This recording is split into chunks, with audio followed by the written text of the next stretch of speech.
embarrassing. That's so embarrassing. Did that look as crazy as it sounded? No! Oh yeah, no, yeah, it's Totally normal. That's what I was doing before I came out here. Sorry about that. Let's talk to Steven. Glenn's really had a nice arc in the sense that, and we've talked about this before, he kind of went from the, hey guys, what do you need? To like breaking chairs. voice exact. I got it totally exactly. Right on. But Glenn has really, I mean, this is kind of a crappy thing to say, but the apocalypse kind of made him a man in a weird sort of way. Would you agree with that, or would you not agree with that? I would agree. I think everyone in this apocalypse has gotten their potential completely unlocked, and I think Glenn was someone maybe back at home he wouldn't have been the person that he is, dealing pizzas, but now, he has love, he has friendship, he has family, and he has things to protect, so yeah, he's learned a lot. And how can you sort of describe where his mental state is at the end of last season, where it's finally, like he and Maggie finally came together. They didn't really have a ton of time to be like, I miss you so much. It was like, hey, shoot. So how do you think he feels centered again? Do you think he feels whole again?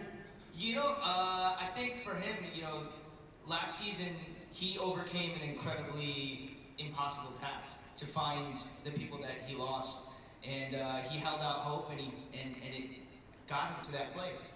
And so moving forward, they find themselves in a very dire situation. But I think he still holds out hope. He still has that fight in him, and I think he's carrying on the legacies of all the people, as well as all of us are, of everyone that's fallen before us. Yeah. I want to talk to Lauren for a second about it. Lauren went on a crazy blood painting expedition throughout last season, looking for Glenn. How do you think Maggie kind of goes from fight mode back into, okay, I can actually love someone, I can be in a relationship, I can let someone in. How does she jump back and forth, you think?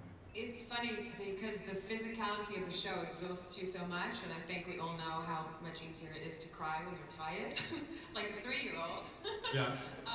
No, but I think it was funny in the Sign swinging episode because since that day I now pour blood over my head to get into character.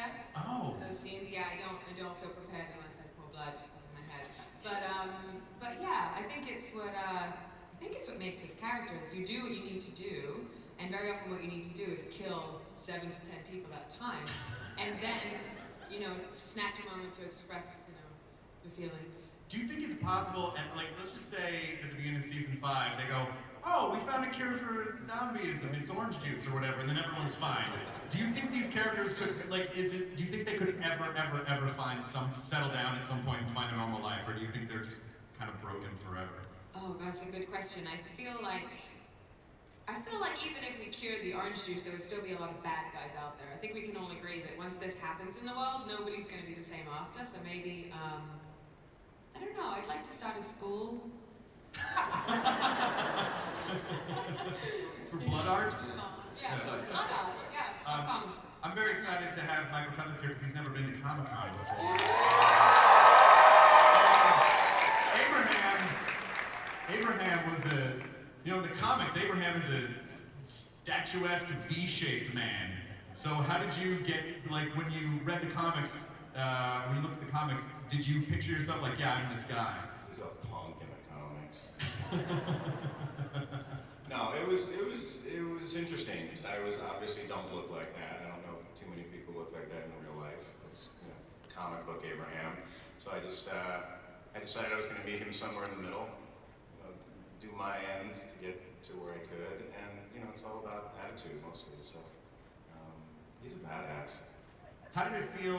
I mean, what was the experience like coming into this sort of pre-existing family and cast, and everyone's been there for a while, and you're the new guy? Did you feel right away like I click, I fit in, or how was the experience? These guys are fantastic to come work for. I mean, this is obviously arguably the largest show in the world, and you come into it, sort of near the tail end of the season.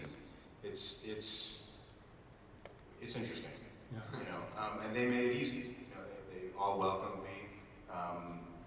It's nice starting this year, coming in fresh. And I described it as, the first season was sort of moving into somebody's house and, you sort of like, you get to sleep on the couch.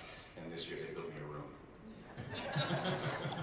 And I feel very, very welcomed by everyone. And I'm just excited to see all this. And you guys are, holy crap, there's a lot of you. I gotta say, I don't know if you can turn around and see yourself in the monitor, but in the close-up, your hair is like electric orange. I have no idea what you're talking about. I'd like to talk to Denai for a sec, and